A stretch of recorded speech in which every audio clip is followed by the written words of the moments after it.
Hello, this is James Robert Deal, and today is July the 13th, 2018. I have a radio program Sunday nights at 8 p.m.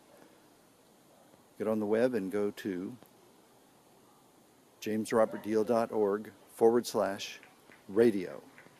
The noise in the background is my neighbors having some sort of party. And welcome to my garden.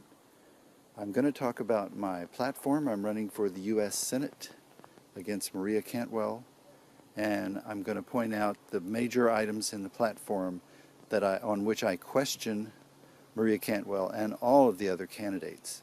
But I always like to start out with a few lessons about gardening, because with my dear wife, I've become quite involved in growing a lot of our own food. So as long as you get stakes for peas, they'll just keep on making peas forever. And this is a cucumber that's, with proper staking, is going to really produce heavily. And these are all tomatoes. And just get a lot of these hoops, put them all together, and we start our plants in the garage like in January and get a head start. So again, with the beans, give them something to grow on. And these are the Italian kales. These are clones of my favorite grape, which is Mueller-Thurgenau. It's completely immune to Northwest grape diseases, and it's a heavy producer and doesn't have seeds, and that's the mother right there. So, for those of you who don't have a backyard, or you have a shady backyard, remember there are plants that grow well in the shade. Just Google for it. And for those who live in apartments, bear in mind that you can do indoor gardening by taking lentils, mung beans, chickpeas, or any other thing, soaking it in water. Change the water every 12 hours. Don't buy a sprouting jar because it's just unnecessary. And in 3 days, 2 days, you'll have the freshest greens you can possibly get, the stem cells of the plant world. So most people regard food as something that you get from a grocery store. And we can grow a lot of our own, including chickweed. Chickweed is volunteer everywhere, and it's highly nutritious. And I let a little bit of it continue to grow here, but it's called miner's cabbage. So every time I do one of these little programs, I will say some tidbits about gardening and growing your own. But let's switch topics, and I'm going to go over by the artichoke over here. This terrace is called Mount Lake Terrace, because in honor of Mount Lake Terrace, where we used to live. This is all going to get completely chipped up pretty soon. So I'm going to go get a chair to sit on while we talk about my platform. This is really high tech, guys. You know, I can go to jamesrobertdeal.org/donate, so maybe I could improve my technology. So we're going to put the chair over here. I'm going to sit right here like this.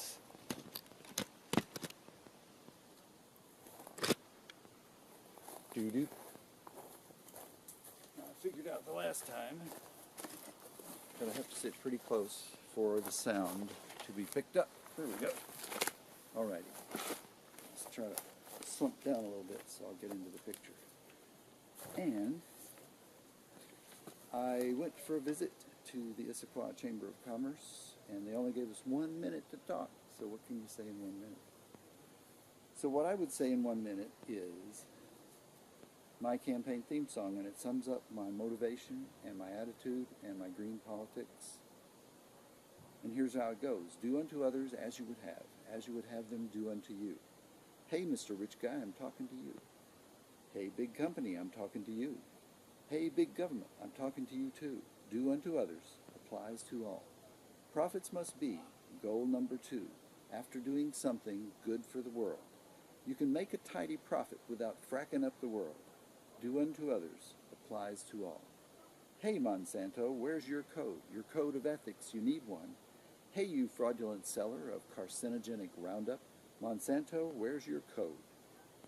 Hey ExxonMobil, look up, not down, to solar and wind and wave. Stop drilling now. The future is green. Be a big green energy company. Hey Atlantic Richfield, stop your fracking ways. Your methane is even worse than your CO2. Quit poisoning the water, quit poisoning the air. Be a big green energy company. Hey Shell Oil, how much did you spend? $8 billion in the Chuck E. Cheese. You left, you said there was no oil, but really there's a lie. It was Mother Nature's storm that drove you off. $8 billion would build enough solar power to permanently power 230,000 homes. Hey cattle rancher, take your beeves off the public land.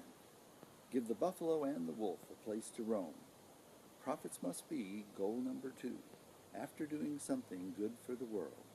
You can make a tidy profit without fracking up the world. Do unto others applies to all. Stop drilling now. There's no point in exploring for more oil and more gas. The same amount of money spent on building solar arrays, tidal, wind, and wave, would produce all the electricity we could possibly need. We could then produce hydrogen, so we got a portable fuel to replace gasoline, and burns exceedingly clean. And it's, once you get the solar arrays in place, it's essentially for free. Now, 8 o'clock on Sunday nights for the radio program. About me, I'm a real estate attorney and a real estate broker, and I am also an amateur musician and composer, and a gardener, and happily married.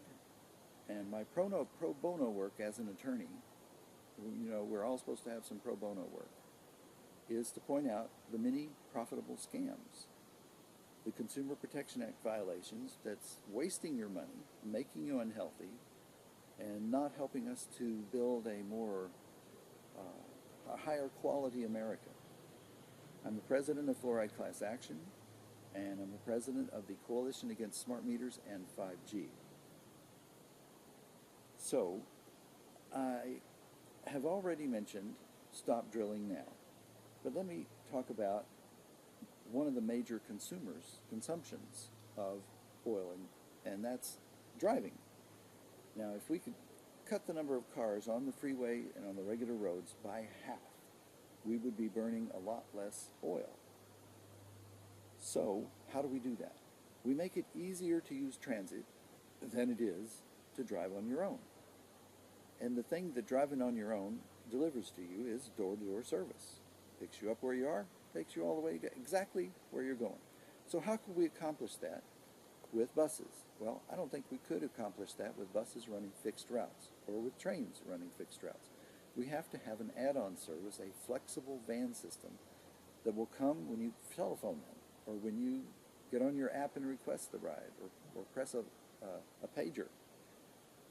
The van would pick you and 6 other people up and take you to the parking ride or to the grocery store, so you don't need to own a car. That should be our goal, so that there will be a lot of people who either don't own their cars, or own fewer cars, or maybe own one car, or own no cars. And the service would also include rental cars. See, I believe that publicly owned corporations should behave more like businesses, behave economically rationally, and compete with private enterprise, and at the same time encourage private competition. For example, the post office both competes and cooperates with FedEx and UPS, and will cooperate later with the new Amazon Air Force. So,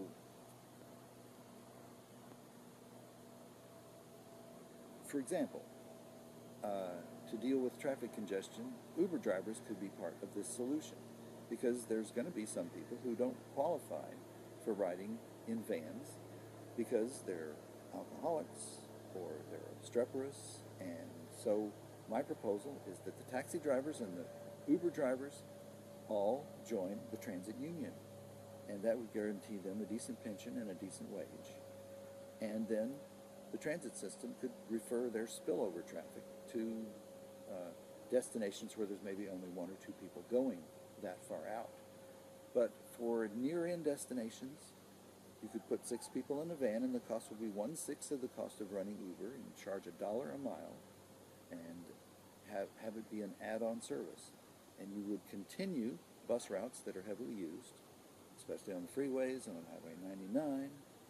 But at night, when their buses are mostly empty, you'd use vans instead. That should be obvious, because the buses are mostly empty, folks. $130 an hour to run those vans around.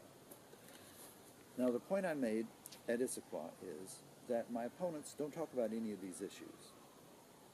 And I'm not sure that they understand the science well enough. They all have their fields of study, and as an attorney, one of the things, most important thing we learn as attorneys is to develop a good bullshit detector. I have a good bullshit detector, and I'm much better than any of my opponents. And I know the law, what to do about it, and I study science and technology, and I understand the technology of it. So I'm moving on. One of the other big issues is Roundup now. It's been declared by the World Health Organization to be a carcinogen, and we know it kills salmon. So why don't we ban it? Why is it that profits have such power? It's because corporations have no code of ethics. And states charter corporations. The state of Washington could say to Monsanto, we are canceling your corporate charter to operate in the state of Washington. Now, because of the Commerce Clause, Monsanto would still be able to operate in Washington, but it would lose the corporate shield that corporations normally have, meaning that the individual investors, the shareholders, would be liable to be sued. So, in the beginning, in the 1800s, all new corporations were formed by act of the state legislature. And then there became so many corporations that they made it a systematic system. But the state should retain this power over corporations. Corporations are not people. They don't have as many rights as do individuals, as do real human beings,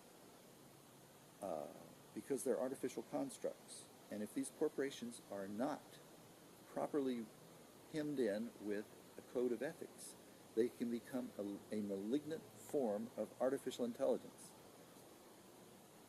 Mr. Hawking, who just died, said, beware of the coming artificial intelligence.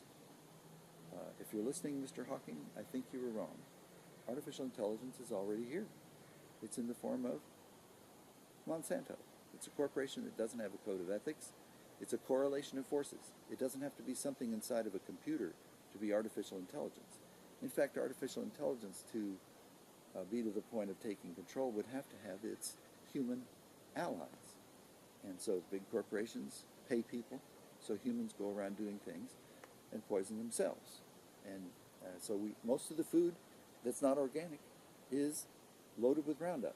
So any kind of non-organic bread, you're eating Roundup.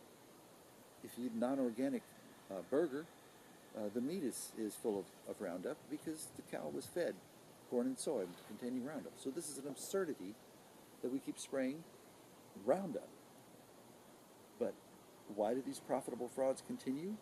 I think because once the cash flow gets going, it has a momentum of its own, it has a life of its own, self-preservation instinct.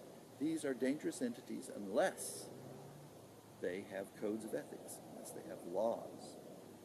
And if they do, then capitalism can be a great force for good. And I'm a strong supporter of private enterprise, provided that it's run in an ethical manner. Thus far in history, capitalism has not proved itself capable of regulating itself. And so we have boom and bust cycles. And so Mr. Trump has cut taxes. And so now we're running a bigger deficit. And so now interest rates are going to rise. So setting the stage for the next bust. Well, why do we do that? Why do we cut taxes in a time when the economy is roaring and doesn't need that kind of stimulation? That's the time when we should be taxing the rich enough to start paying down the deficit.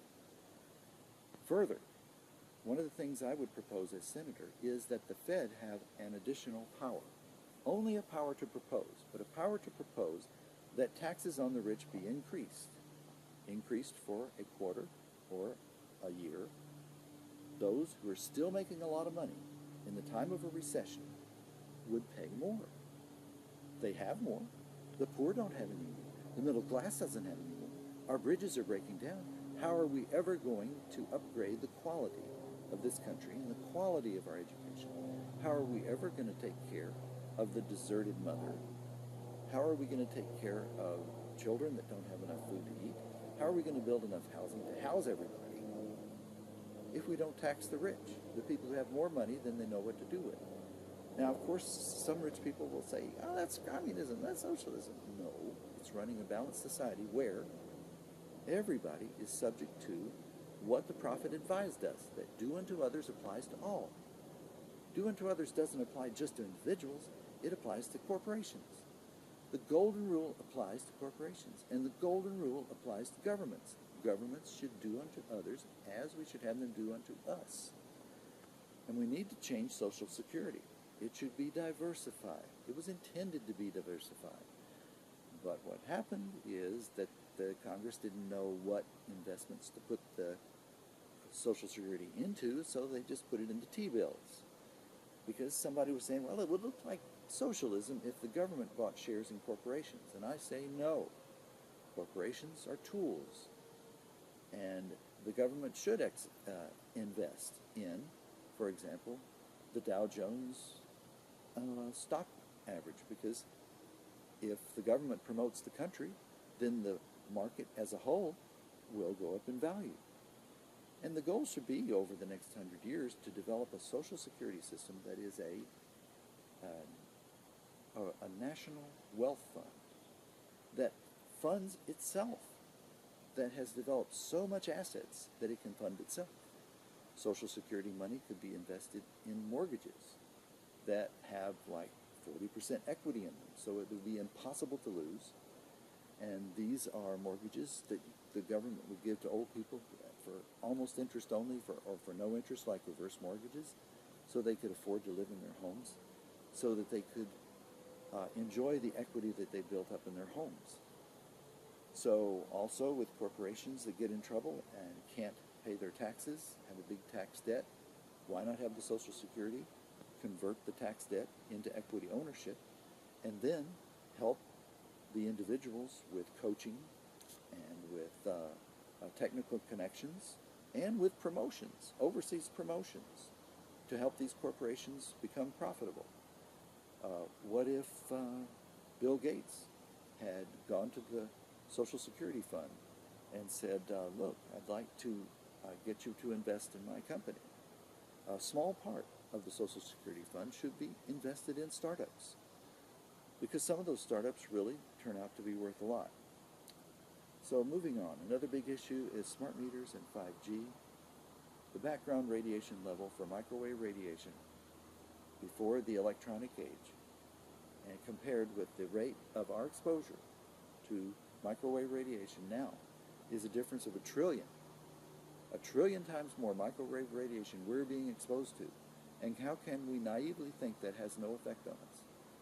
And big wireless is another potentially evil force, because they, without doing any studies, using old standards, they're saying that 5G and 4G and smart meters on the side of every house and new 5G broadcasters, several of them on each block, broadcasting at super high gigahertz frequencies.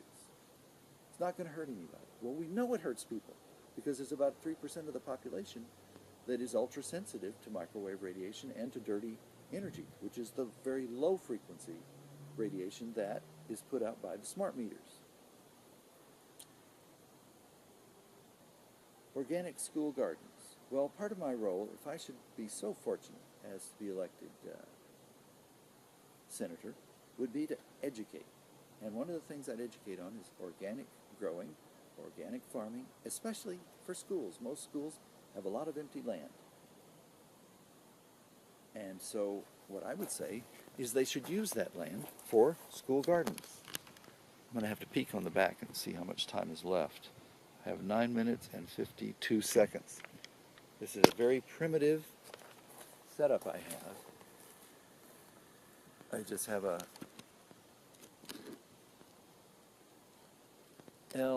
Lumix camera that I just sit here in it, but it maxes out at 30 minutes. School gardens, and invite the neighborhood to come and participate. And this would be a place where people who live in apartments could do their gardening. And what we need is some sort of easement agreement, landlord-tenant codicil that would make it possible for apartment dwellers and condo dwellers to have gardening.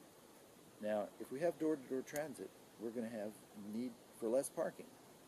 And that means that in apartments and condos, land is going to be opened up that could be used for gardening. Covert action in plain view, white skies. Most people don't look up. They're just thinking about everything in their lives. And they're thinking about driving and looking at the bumpers in front of them. But look up, folks.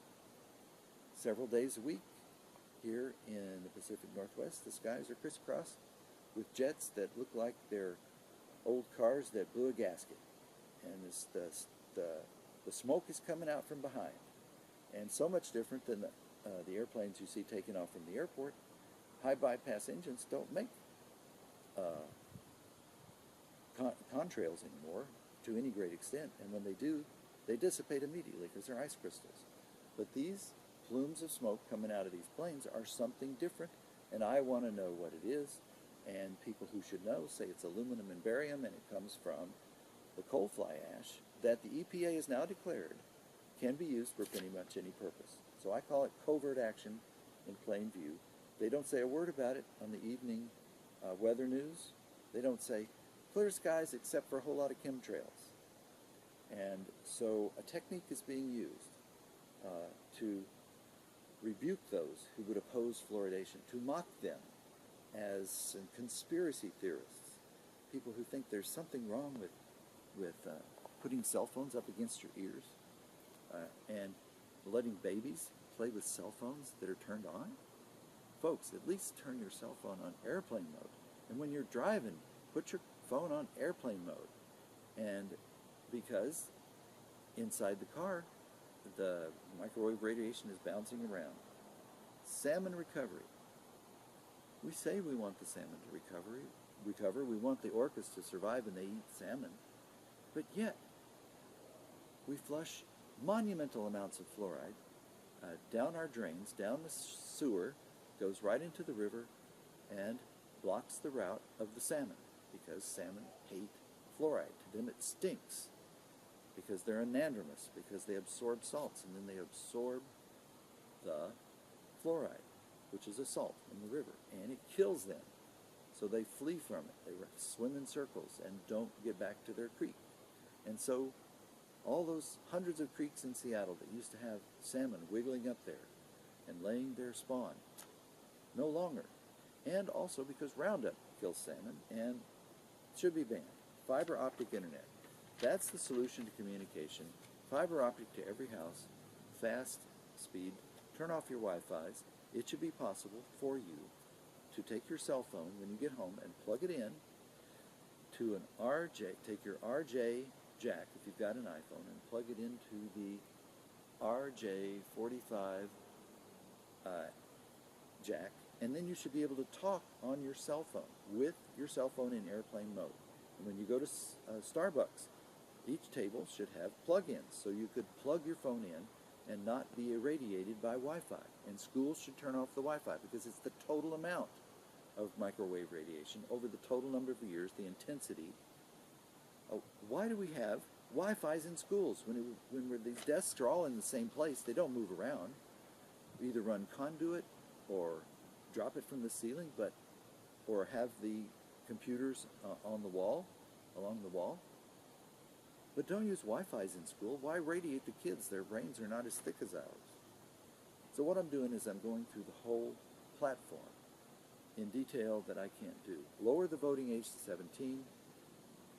Tax the rich, as particularly when we're having a recession.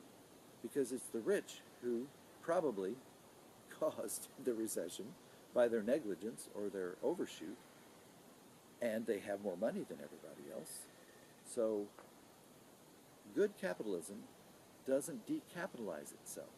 So what we're doing is we're taking out lots of money so people can stock it away and invest it in something else instead of taxing the rich. I would say stop at 50%. Canada, you have fairly reasonable taxes till you get to $1 million a year. Above $1 million a year or $500,000 a year, you pay the 50% rate straight on out. This is the best country in the world for getting rich. So if you come here as a business, as a rich individual, you should expect to contribute to making the country a better place. Do unto others. Protect children. Child slavery is prostitution is something that is so tragic. Protect single mothers. If you want to reduce the number of abortions, we of course need to educate kids about contraception, and we should encourage those who oppose abortion, offer adoption services to not just child, but mother and child. Adopt them both, because it's more likely that if you can keep the two of them together, the baby will have milk to drink, mother's milk to drink, and the baby will have a great caretaker, and you'll form a new family. But in the final analysis, the mother was here first, and her health has to be paramount. When a woman is exhausted, she's got kids, and she's been deserted by the man, and she can't take time off to birth a baby and lower her income, it is her right. Now, it may be a sin, according to certain religions, and it may be unethical, under philosophical analysis. But it's the woman's right to judge.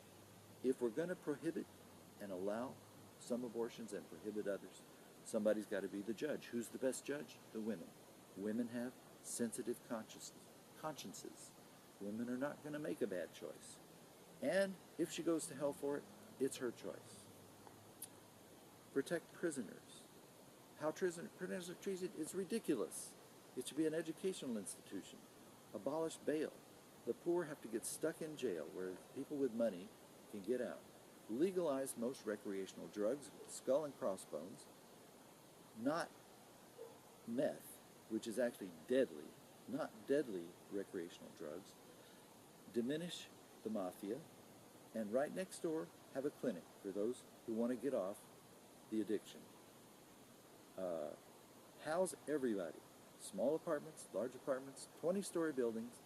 Where do you put them? Not in single-family neighborhoods. Protect single-family neighborhoods. Put it along major thoroughfares and make it 20 stories high, and have an acre of land where you can have a community garden and a tennis court and a basketball and play area for the kids. 100 square feet, 200 square feet, singletons, doubles, triples, and don't make it conditional upon them getting clean. They'll get clean after they get housed. Reform election campaign finance laws. If you want to help me get votes wherever you are in the country, send an email to all your friends, jamesrobertdeal.org/platform, and also jamesrobertdeal.org/radio, 8 p.m. on Sunday evenings.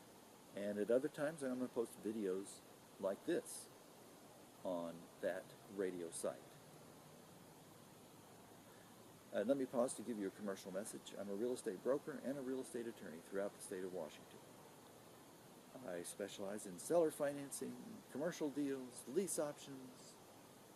Anytime that a person wants the added protection, the feeling that they've got an attorney checking everything, and I can quote a flat fee payable at closing. It's like 0.5% of the sale price or 1% of the sale price. Depends all on the complexity. And the phone line is open. We can discuss it. There's no charge for telephone calls. 425-774-6611. So my 30 minutes is going to wrap up pretty quick. Demand that Trump stop taking Propecia. Propecia is also called finasteride. And the doctor for Mr. Trump blurted out that he took